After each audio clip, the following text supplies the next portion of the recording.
de volta com o 2º Congresso Brasileiro de Direito Eleitoral e Político, Diálogo sobre a Democracia. A palestra que vamos assistir agora será sobre redes sociais, fake news e discurso de ódio, os grandes desafios para a justiça eleitoral nessas eleições de 2018. Quem nos fala é Fernando Gaspar Neisser, advogado, doutorando e mestre pela Faculdade de Direito de São Paulo, e Diogo Reis Rodrigues Moreira, doutor em Direito Constitucional pela PUC de São Paulo e professor da Fundação Getúlio Vargas. É uma grande honra participar desse 2º Congresso Brasileiro de Direito Eleitoral e Político, com um nome que não podia ser melhor, Diálogos sobre a Democracia, um momento que nós vivemos exige diálogo. Eu quero congratular, agradecer muito as palavras da professora Mônica. É uma alegria estar aqui dividindo essa mesa com 2 queridíssimos amigos, Dr. Diogo, Dr. Rodolfo. E hoje o nosso tema é um tema que transita dentro das redes sociais, a ideia de fake news, a ideia de discurso de ódio. Vinha pensando nos últimos dias como fazer essa abordagem e tentar, de certa forma, ir um pouco além do lugar comum, das preocupações que vêm sendo expostas por praticamente todos aqueles que se debruçam sobre essas questões. A ideia até de uma certa incapacidade que nós temos de lidar com essas matérias, de pensar formas de enfrentamento desses novos obstáculos. E me pareceu interessante, para trilhar um caminho, tentar raciocinar por que é que isso hoje desperta em nós uma preocupação maior do que sempre despertou o panfleto falso que era jogado na rua e que continua sendo na eleição da cidade do interior com uma notícia falsa. Em que isso é diferente de uma postagem compartilhada numa rede social, a ponto de que, no primeiro caso, a gente entende que isso está absolutamente dentro dos meios de controle de que a Justiça Eleitoral dispõe, que a lei já oferece uma forma de responder de maneira adequada a este perigo. De que maneira o discurso de ódio veiculado nas redes sociais é diverso do discurso de ódio que sempre existiu na sociedade, veiculado em reuniões, veiculado por outros meios que não as redes sociais. Claro, o fio que une discurso de ódio, fake news, são as redes sociais, mas não só a rede social. Conversava aqui na porta há pouco com o Diogo, e me parece que talvez a forma de abordar a questão mereça alguma reflexão em si. Se eu, Fernando, no meu perfil pessoal, escrever lá, o Diogo Reis não é professor do Mackenzie, isso é uma notícia falsa, uma informação falsa, factualmente falsa. Se eu não despender recursos para fazer um impulsionamento desse material, eu vou ter 5, 6 pessoas que vão curtir, 2, 3 vão perguntar, mas não é mesmo? Eu tinha visto que era, e eu respondo, não é. Isso desperta algum tipo de pânico na sociedade? Isso é essencialmente diferente do panfleto? E a resposta vai ser não. Isso é tão nocivo, com um grau pequeno de nocividade, do panfleto. Até o panfleto pode ser muito mais nocivo, eventualmente, a depender do volume, a depender de como venha a ser divulgado. O que efetivamente torna o discurso de ódio e as fake news muito mais graves, a ponto de gerar esse gigantesco alerta que coloca todos a pensar, não é propriamente o fato de serem notícias falsas, e muito menos o fato de serem veiculados na rede social, mas é a forma, como eles são construídos, e a forma, 2, como eles são direcionados. E aí é impossível desvencilhar esse debate do debate atinente ao Big Data e ao uso de algoritmos para fazer o impulsionamento através do que a gente chama de microdirecionamento ou microtargeting. O que eu estou querendo aqui expor é que fazer uma notícia falsa tem um nível de importância. E a gente já sabe lidar com isso, sempre soube, a Justiça Eleitoral lida com isso desde a eleição de 46, quando uma mentira dita na campanha entre o general Eurico Gaspar Dutra e o brigadeiro Eduardo Gomes fez com que o Brasil criminalizasse a mentira na política. Se certo, se errado, se a forma é a melhor, a mais viável, não importa para essa nossa conversa de agora. Mas isso é dado como superado. A surpresa, o diferente, é que hoje uma notícia falsa, feita com uma cara de notícia, e isso é importante para fake news, porque se eu escrevo, o Diogo não é professor da Faculdade de Direito do Mackenzie, as pessoas vão olhar e falar, mas esse é o Neisser falando, o Neisser é meio mentiroso, às vezes, não sei se é verdade, se não é. Mas se eu crio um logotipo, Diário de Fernando Neisser, número 6, ano 5, e tem uma cara de jornal, tem uma cara de notícia, e eu digo, na manchete, Diogo não é professor da Faculdade de Direito Mackenzie, isso tem um efeito em quem recebe essa informação que é absolutamente diferente. Por quê? Pesquisas mostram que as pessoas confiam muito pouco na propaganda política eleitoral. Mais de 90% das pessoas, ao ouvir uma propaganda eleitoral, olha e fala, isso tem cheiro de propaganda eleitoral. Eu costumo sempre usar o exemplo, é igual quando a gente vai na feira e o feirante fala, essa é a melhor maçã da feira, e a pessoa ela pode ter um grau de instrução baixo, alto, médio, tanto faz, ela balança a cabeça e sabe que ali há alguém que quer vender uma maçã, e não um botânico especialista em maçãs dizendo que aquela é a melhor maçã da feira. Mas, quando se coloca a moldura de uma notícia de jornal, aquilo deixa de ser, na cabeça de quem recebe, do receptor, uma propaganda e passa a ser algo que veio de um órgão de imprensa. E a imprensa ainda tem uma credibilidade, se não absoluta, muito maior do que a propaganda eleitoral.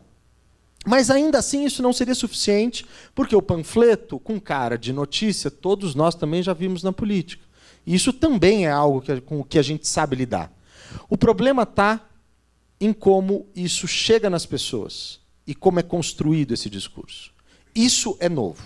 E isso é novo porque isso passa por um degrau de desenvolvimento tecnológico que nós chegamos agora, que permite a gente obter, sistematizar e manipular vastas quantidades de dados. E quando a gente está falando em vastas quantidades de dados, imagine uma planilha de Excel. Ela tem colunas e ela tem linhas.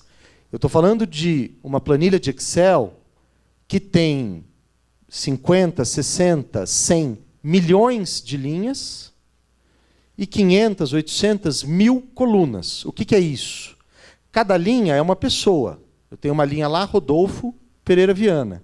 Cada coluna é um ponto de informação que eu tenho sobre Rodolfo. Eu sei que ele curtiu a página do Cruzeiro, eu sei que ele curtiu a página da Portela, eu sei que ele... eu consigo obter, eu sei que ele, pelo Uber dele, ele costuma ir nesses lugares, acessando os dados do Waze dele, que eventualmente eu compro de forma ilícita, eu sei por onde ele circula, portanto, eu sei o que ele gosta de fazer. Eu vejo todas as curtidas dele em todas as redes sociais, tudo que ele já difundiu, o tempo que ele assiste vídeos no Facebook, tudo isso está planilhado na minha planilha. E eu tenho uma capacidade computacional, eu tenho computadores com uma tecnologia que conseguem jogar tudo isso no liquidificador e me dizer, o Rodolfo pensa assim. Eu, diante dessa quantidade de informações, consigo saber mais do Rodolfo do que ele sabe de si próprio. E, ao saber mais do Rodolfo do que ele sabe de si próprio, com uma outra técnica, que envolve muito de psicologia cognitiva, outro tanto de neurociência, eu consigo construir um discurso escolhendo as palavras a dedo para que elas atinjam o Rodolfo num nível subliminar, ou seja, abaixo do nível da consciência.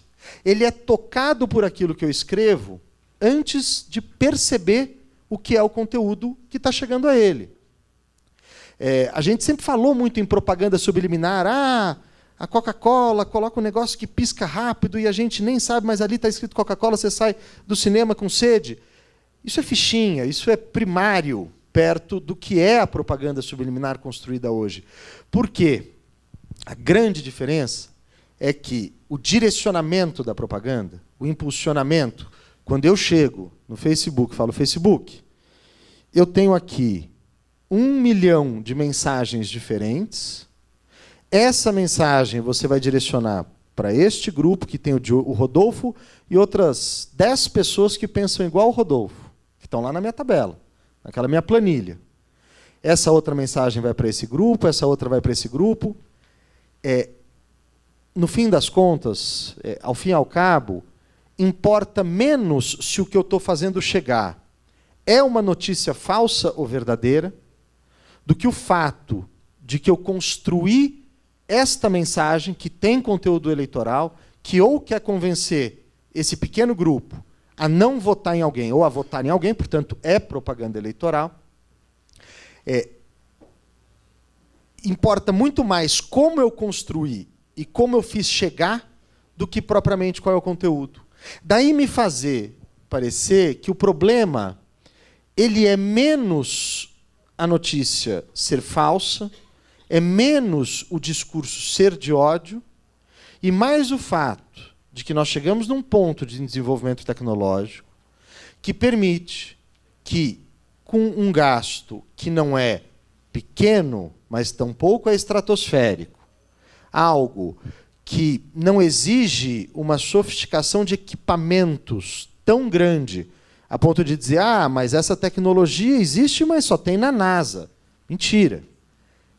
Isso há dezenas de empresas hoje no Brasil com tecnologia para fazer. Dezenas. Quando a gente olha o fenômeno da Cambridge Analytica, eu tive aqui há alguns meses, no ano passado, num evento do Tribunal Regional Eleitoral, falei um pouco sobre esse tema, e eu percebi que quando eu saí, parecia que algumas pessoas olhavam e falavam, mas esse cara mora na Lua. Ele está vendo fantasmas. Ainda bem que veio a matéria sobre a Cambridge Analytica, porque é exatamente isso que está sendo feito. E não achemos que o fato da Cambridge Analytica ter caído no ostracismo e há 2 semanas ter declarado falência, significa que essa tecnologia de obtenção de dados, manipulação de dados, separação das pessoas em perfis, ou seja, perfilamento das pessoas por meio das suas características psicológicas, o que chama-se ou psicografia ou psicometria, a dupla nomenclatura, que isso deixou de existir com a Cambridge Analytica. Pelo contrário, os partidos estão sendo assediados por dezenas de empresas oferecendo esse mesmo serviço, com um grau um pouco maior, um pouco menor de sofisticação, com uma diferença fundamental ainda no Brasil, que a quantidade de dados disponível é menor do que nos Estados Unidos. Nos Estados Unidos, a Cambridge Analytica tinha conseguido, anos atrás, um banco de dados de 50 milhões de pessoas, coisa que eles não tinham com relação ao Brasil. Mas a legislação de dados no Brasil ela é mais restritiva. O Marco Civil da Internet, nossa legislação bancária, a legislação de cartões de crédito, não permite que a Visa venda os meus gastos para uma empresa. Ainda bem. Nos Estados Unidos, isso circula. Nos Estados Unidos, isso tem valor comercial. É possível comprar todo o banco de dados da Visa, da Mastercard. Ou de aplicativos do Waze, do Uber. Esses dados nos Estados Unidos circulam. Portanto, é muito mais fácil para uma empresa dessas ter disponibilidade de dados para montar o seu banco de dados e, com isso, ter uma informação mais acurada sobre as pessoas. Mas isso não significa que no Brasil não exista uma quantidade de dados suficiente para termos, nessa eleição, esse tipo de ferramental. Aqui uma vedação legal. Candidatos, partidos não podem comprar bancos de dados. É verdade. Ainda que isso tenha sido criado lá na Lei 12.034 de 2009, pensando naquele CD com 1.000 e-mails que era vendido na praça, a lei é a mesma, a tipologia dela é plenamente aplicável a outros tipos de dados. Portanto, um partido ele não tem como fala, eu não tenho dados, eu tenho dados de 1.000 pessoas, agora chega uma empresa de Big Data, eu quero te vender aqui um banco de dados de 20 milhões de brasileiros. Isso é proibido. Mas não nos enganemos. Campanhas são muito criativas e estão buscando meios de tentar trazer isso para dentro. E ainda que não for dessa maneira, também não é difícil para as campanhas construírem bancos de dados. Isso é possível de ser feito pelas próprias redes sociais, com o impulsionamento atraindo as pessoas para passarem pela sua página, porque ao passar na sua página você já deixa informações suficientes para que eu consiga ter os registros e, a partir daí, eu só preciso enriquecer o meu banco de dados, aumentando as colunas da minha tabelinha de Excel. Esse problema, para mim, portanto, e aqui já fechando essa exposição inicial, ele é menos um problema de propaganda eleitoral e ele é mais um problema da chave do abuso. Por isso que eu disse, pouco importa, ou importa muito pouco, não que pouco importa, importa muito pouco, o conteúdo do que se veicula, porque o principal eu tenho um meio de geração de um conteúdo feito sob medida para afetar subliminarmente as pessoas, em geral, custeado de forma externa à contabilidade da campanha, muitas vezes usando dados que a campanha não podia ter acesso, e aqui eu vislumbro a possibilidade da prática de abuso de poder econômico, eventualmente de uso indevido dos meios de comunicação. São questões muito complexas, que demandam uma investigação que vai além da capacidade de um partido com relação ao outro. São questões que demandam uma atuação incisiva do Ministério Público Eleitoral, que tampouco tem ferramentas para isso. Demanda o trabalho da Polícia Federal, demanda o trabalho de divisões de inteligência para que a gente consiga localizar como isso está sendo feito, como isso está sendo produzido, como isso está sendo difundido, de onde estão vindo esses recursos. A mim, esse é o problema e esse me parece ser um dos recortes possíveis e adequados para entendê-lo e traçar uma forma de enfrentamento. Muito obrigado pela atenção. Devolvo a palavra aqui à presidência para a gente passar para a próxima exposição. Boa noite.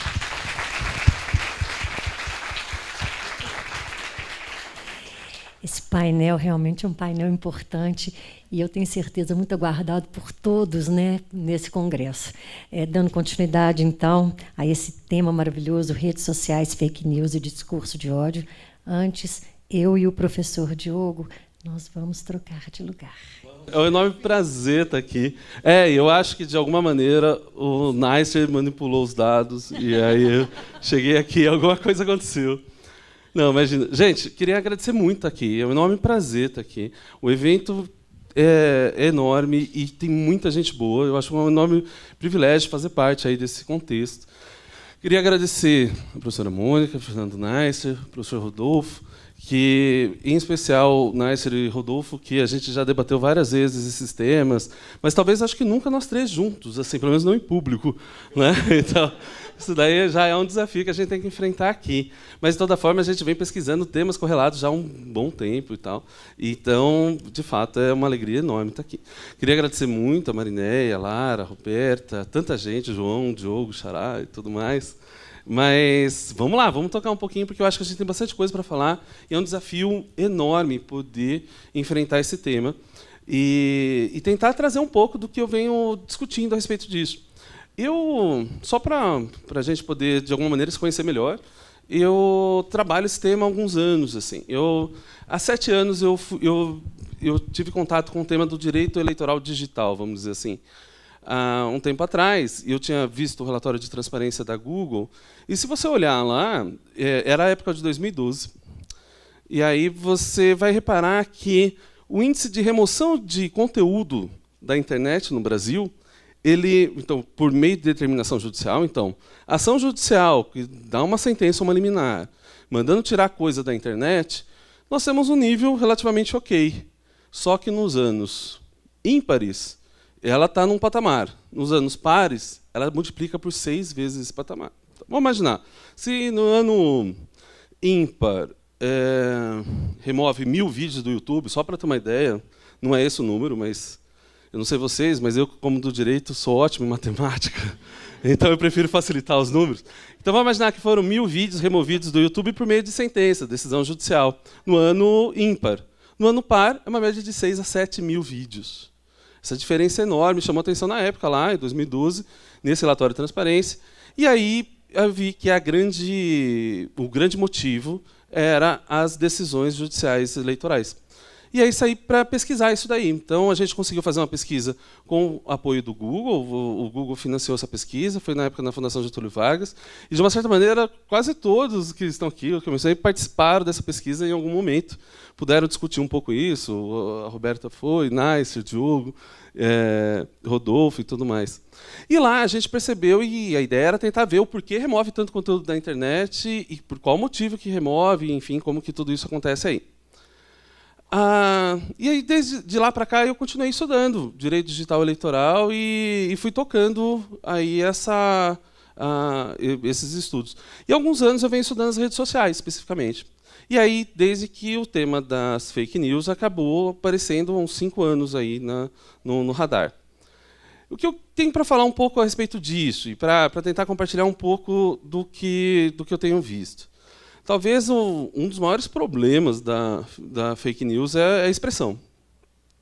Fake news, na bem da verdade, ela quer dizer tudo. Praticamente, ela está sendo usada como se fosse tudo. A tradução literal dela é notícia falsa. Só que só aí já tem uma dificuldade. Será que a notícia ela pode ser falsa no sentido de uma notícia mal checada é uma notícia falsa? Será que uma notícia sem ter toda a prova da verdade ela é falsa? Costumo brincar que, se for para a gente ter um jornal só de verdade, nem horóscopo dava para ter lá. Com todo respeito a quem lê horóscopo. Eu li o meu hoje. Antes de falar isso, e olha, bateu, tem tudo a ver, viu? Não é por nada, não. Eu não sei se foi ascendente, mas deu certo. A verdade é que assim, nós temos um fetiche pela verdade, mas a gente vive muito na mentira também. E dá uma impressão que as redes sociais e a internet inventaram a mentira. E não é nada disso, né? Isso daí está com a gente há muito tempo. E quando a gente fala do fenômeno da fake news, um termo acaba sendo empregado a muitas outras coisas. Eu venho usando, assim como o Diogo Cruvinel também vem usando, a conceituação do first draft, que separa desinformação, ao invés de fake news, usa desinformação, uma ideia de poluição, e que separa pelo menos em 7 tipos de desinformação. Por exemplo, sei lá, a sátira, quando você tem uma foto que está fora do contexto, enfim. Então, nessa situação, eu percebo que a desinformação ela acaba provocando uma dificuldade para você, talvez, partir para suas decisões. Isso daí em todo o campo, viu? Na saúde, ela provoca vários males mesmo. Tem gente que deixa fazer tratamento do câncer, por exemplo, para tomar jaca com graviola, não sei de que jeito, e por aí vai. E tem coisas desastrosas. A verdade é que tudo isso está no nosso dia a dia. A internet ela amplifica isso e deixa tudo isso muito dinâmico. As coisas aparecem e desaparecem rapidamente. E uma das características das notícias, eu prefiro usar notícias fraudulentas do que falsas, por entender que a fake news pressupõe uma ideia de dolo, de vontade de enganar, e que essas notícias fraudulentas elas acabam povoando aí todos os cenários. E no político não podia ser diferente. A gente tem toda uma vida online. A gente não poderia ter a política offline. A política faz parte da vida. E talvez o que tem de pior é quando a gente separar muito a política da nossa vida. Tinha que estar mais junto, aliás, não mais separado. Mas eu penso que talvez o maior problema seja o primeiro problema, conceituar fake news. Perceber que foi usada uma expressão que a gente está acostumado a ouvir, né, que virou, você é um fake news. Como assim eu sou um fake news? Não, você... E aí a gente começou a empregar essa expressão para tudo, e uma coisa que significa tudo não significa nada. Aliás, o nome existe para isso, né, para você saber o que é cada coisa. Então, eu penso que uma estratégia bem errada é pensar que a fake news, a gente vai resolver o problema das fake news da forma que a gente vem tratando o que são fake news. Porque são problemas tão diferentes que, se a gente for resolver de uma forma só, a gente nunca vai chegar lá. A gente precisa de um diagnóstico. Eu acho que o primeiro diagnóstico é esse. Afastar a fake news de notícias falsas. Eu acho que tem que considerar a fake news notícia fraudulenta, no ambiente de desinformação, entender que isso polui o cenário de informação, e isso acaba... Está vendo? Foi boicotado. Isso acaba fazendo com que a gente tenha dificuldade de não só descobrir a verdade, mas também de tomar posições em que a gente parte da premissa errada, né? Uma das ideias de combate à desinformação, e eu acho que não tem outro jeito melhor, é com informação. Eu acho que a informação ela ajuda a gente a entrar num ciclo para poder vencer aquela desinformação. A coisa mais horrível é quando você tem pouco acesso à informação. Quando a gente fala de efeitos dessas notícias fraudulentas, por exemplo, quais seriam os efeitos nas eleições, por exemplo? A gente tem algumas teorias. Tem uma teoria, por exemplo, que fala que o efeito das notícias fraudulentas pode ser mínimo. Porque diz assim, olha, as pessoas elas não se afetam com isso. Porque diz assim, basicamente a seguinte coisa. Nessa teoria diz assim, olha, as pessoas... O problema das fake news não seria... as fake news seriam a febre do qual a polarização é a infecção. Então, uma sociedade muito polarizada tende a produzir mais notícias fraudulentas, para tentar, de alguma maneira, criar um ciclo dessas notícias fraudulentas para confirmar o que aquelas pessoas já acham.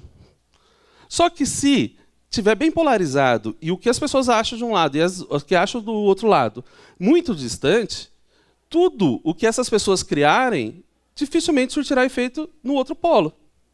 Se for assim, as notícias falsas acabam girando como se fosse um peão, num eixo próprio. E elas dificilmente contaminariam o outro polo. Porque a situação é tão polarizada que aquele sujeito fala assim, não, eu acredito tanto no que eu acredito, que o que eles acreditam sequer existe. E se aquilo sequer existe, como vai me convencer? Então o efeito acaba sendo mínimo. Agora, o problema é quando você tem... Olha que ironia, né? Se a causa da desinformação é a polarização, quanto mais polarização, talvez menos efeito prático você pode ter. Por outro lado, e aquele pessoal do meio? Eles acabam sendo bombardeados com notícias fraudulentas de todos os lados. E hora e outra agarram uma e se juntam num polo, por exemplo. Essa é uma das ideias. A gente não sabe exatamente qual é o impacto disso. Na verdade, eu não sei por que eu votei em determinado candidato. Não sei, será que todos sabem exatamente por que votou em cada candidato? E será que seu motivo é melhor que o meu? Será que a gente faz alguma prova, tem que justificar o porquê votou em algum candidato? E às vezes, eu lembro, numa história, eu até comentei, Rodolfo, a minha avó, eu lembro, eu era mais moleque, assim, minha avó foi votar e ela falou assim, eu votei no fulano. Eu falei, avó, por quê? Porque ele tem um sorriso tão bonito. Primeiro rolou um ciúminho da avó, né? Tá ligado? Tipo, primeiro aconteceu isso. Aí depois eu falei assim, pô, ela tá errada. O voto é dela. Sou eu que vou julgar o voto dela. Se fosse assim, a gente ia ter uma prova, uma justificativa. Vota. E eu acho o João, por exemplo, num trabalho muito interessante que ele foi apresentar lá no Mackenzie, se a população, a sociedade tinha direito a más escolhas e qual o limite para isso e tudo. Eu acho que realmente o voto é da pessoa então a gente não sabe nem porque ela votou, como vai saber se é mentira ou se a desinformação ela influenciou naquilo. Então é muito difícil medir. Mas eu penso assim, eu sou bombardeado o dia inteiro com propagandas. E eu não saio comprando tudo que está lá. Lógico, tem coisa que eu não posso. Mas tem um monte de coisa que eu posso e não compro. Então, será que eu sou tão vulnerável assim? Será que, de fato, como o Neisser trouxe um outro problema, o problema do Big Data. E eu estou tentando puxar um pouquinho nessa ideia de desinformação, mas eu acho que vai cruzar aqui com o que o Neisser trouxe, que é fundamental, extremamente importante. Mas aí, de uma certa maneira, a gente acaba sendo bombardeado por essas propagandas e tudo mais. Eu acho que o maior problema é quando a gente está numa situação de informação limitada. É muito importante perceber que as fake news, vai que seja, ou a desinformação, elas não são formas, elas são conteúdos. Então, se a gente for fazer uma triagem, a gente tem que fazer triagem de conteúdo. Não dá para dizer ela é quadradinha, amarelinha. Não, ela é conteúdo, ela é o que ela é. Então, se a gente for triar ou criar um mecanismo de filtro ou de proibição, a gente vai precisar de alguém de ter um monopólio da verdade e fazer a censura disso. Será que é isso que a gente quer? Eu acho que não dá. É que nem eu sou de São Paulo, por exemplo, e lá a gente costuma dizer assim, olha, um dos graves problemas de São Paulo, aqui também tem, a questão do trânsito. E aí uma vez surgiu uma ideia brilhante do secretário, falou assim, não, a gente vai proibir os carros de circularem.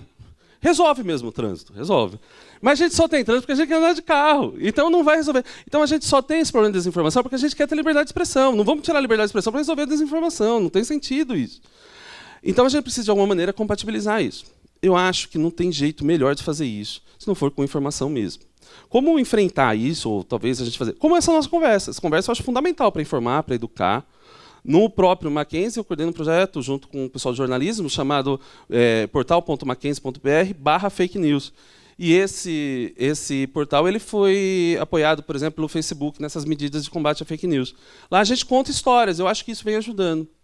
Mas talvez a gente precise olhar com mais cuidado um público específico, quando a gente fala de vulnerabilidade. Existem muitas pessoas que usam a internet só para a rede social e para o WhatsApp, por exemplo, para para aplicativos de mensagem instantânea. Não é incomum, não. Muita gente costuma não pesquisar ou ler matérias na internet, mas usa o WhatsApp, usa a rede social, usa o Facebook. E aí você tem um problema, porque daquele mundo de informação, para o bem ou para o mal, ela só tem um filetinho de acesso. E aí meio que tudo que está lá ela acredita. É muito mais fácil acreditar. É tudo que você conhece, é tudo que você vê. Então precisa realmente pensar um pouco mais nisso. A gente tem, por exemplo, o monitor de mídias sociais divulgou recentemente uma pesquisa que a maioria das notícias falsas, eles fizeram uma pesquisa muito interessante, usaram uma metodologia bem interessante, que eles pegaram aquelas notícias falsas, né, ou fraudulentas, que circularam sobre o caso da Marielle, e fizeram uma pergunta para 2.550 pessoas, para dizer se elas tiveram contato com essas notícias. Desse universo, 1.400 e poucas pessoas tiveram contato. E aí foi perguntando qual que foi a forma, como que eles tiveram contato com essas notícias fraudulentas. Havia foto que havia uma mulher e um homem e que indicavam que era a vereadora assassinada Marielle e o Marcinho VP, o traficante. E não era nenhum nem outro, né, 0% de acerto. E outras notícias que tinha, tal, notícias, né, escrito lá. E aí, na hora de pesquisar por onde chegavam e se comunicavam essas notícias fraudulentas, adivinha qual que foi a maior parte por onde elas andaram? O WhatsApp. E se a gente for mais microscopicamente, por onde no WhatsApp? Exatamente. Quem nunca amou quando viu aquele bom dia pulando flores, iluminado, né? No grupo de família. Agora, olha a maluquice. O grupo de família tende a ter as pessoas que a gente mais confia. Tudo bem, vai. Mas tende. E aí, justo as pessoas que você mais confia, passa para você as notícias fraudulentas, as informações falsas. Como compatibilizar? Porque a gente sempre foi muito assim, né? Às vezes, mais do que o conteúdo, a gente quer saber quem é que fala. A gente sempre se preocupou muito, não o que se diz, mas quem diz. A gente sempre teve muito essa tradição. E aí, de repente, a gente tem lá seu pai, sua mãe lá compartilhando e disseminando isso daí. E aí, o problema grave que aparece, não sei você, mas na minha casa acontece isso. Os meus pais, por exemplo, eles usam o WhatsApp e as redes sociais, e eu acho isso muito legal eles usarem. Encontraram um monte de gente, e é mó barato lá, é super legal. E eles estão aprendendo a lidar com isso. Só que eles não usam mais nada da internet. Tudo que eles têm na vida na internet está ali. De tal forma que talvez eles sejam mais vulneráveis do que eu, talvez vocês, que usam a internet para tudo. E a gente pesquisa muito. Então, acho que esse processo de educação digital ele é muito importante. Eu comentei aqui, e eu comentei outras vezes, e vai ficar meio repetitivo, mas só porque ela tem conexão com isso, mas eu mesmo, eu fui criado meu pai e minha mãe, e sempre numa ideia de que muito cuidado, assim, no sentido de não acreditar em qualquer um, não acreditar em qualquer história e tal. E aí eu já nasci com essa cara de bobo aqui, então... Aí eu falava assim, não, vamos cuidar desse menino, que senão ele vai ser muito enrolado. E aí, ele sempre assim, Diogo, não acredita em qualquer um. Olha as coisas que fala. Não aceita docinho, balinha de... Né? Não faz não sei o quê. Não tá. E aí, bom, beleza. Até que um belo dia, chega pelo WhatsApp uma mensagem do meu pai, dizendo que já tinha sido aprovado e confirmado. Que olha só os indícios, precisava compartilhar para frear isso, que era uma informação muito quente de dentro do governo. Vocês já perceberam, né? E a informação dizia o seguinte, foi confirmado. Farão a demolição do Cristo Redentor para construir a estátua do Pablo Vittar. E eu falava, pai, mas você que falou tanto. Então perceba que uma relação entre a confiança, a desconfiança, a informação, a desinformação, e a gente está no meio disso, a gente vive isso. Se todos nós não nos conscientizarmos que nós somos usuários da internet e, por isso, nós somos responsáveis, nós não somos mais seres passivos que recebemos algo, nós interagimos, nós não lemos mais nada sem interagir. Vocês repararam? Assim, não tem nada.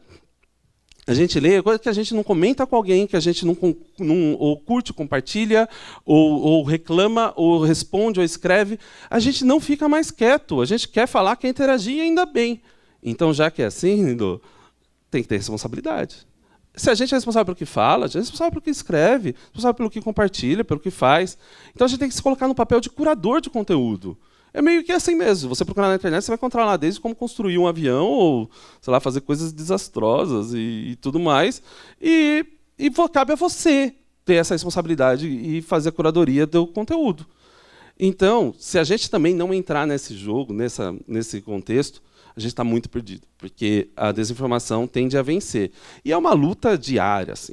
Para aproveitar esses meus últimos 1 minuto e 43 segundos, eu queria só dizer que eu sou um pouco otimista em relação a algumas questões sobre as notícias falsas ou a desinformação. Eu não sei se vocês lembram, mas há um tempo atrás, quando a gente abria a nossa caixa de e-mail, a gente tinha uma porrada de e-mail spam para deletar, para depois ler o que interessava. E no meio, você já ia clicando, já deletava aquele do chefe, sabe? Putz, já ia atrás da lixeira, né?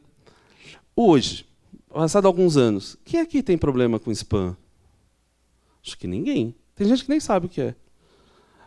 Os filtros foram se modernizando a tal ponto de que os spams ficam numa caixinha separada, as coisas estão lá e por aí vai. De alguma maneira, a própria tecnologia venceu um dos desafios que ela mesma impôs. Talvez alguns spams mais sofisticados passam mesmo. Mas outros não, aquele e-mail marketing, alguma coisa, eles são travados. Eu acho que com a desinformação também vai ser assim. Eu acho que com o tempo, e a gente precisa lembrar que 90% é tão boba quanto essa do Pablo Vittar. É muito fácil de tirar. E sobram algumas mais difíceis. E essas, para as mais difíceis, a gente precisa de força mesmo. Daí o exemplo das agências de fact-checking e de união para isso, e de nós também nos formarmos checadores. Eu acho que é esse um pouco do papel que a gente precisa desempenhar.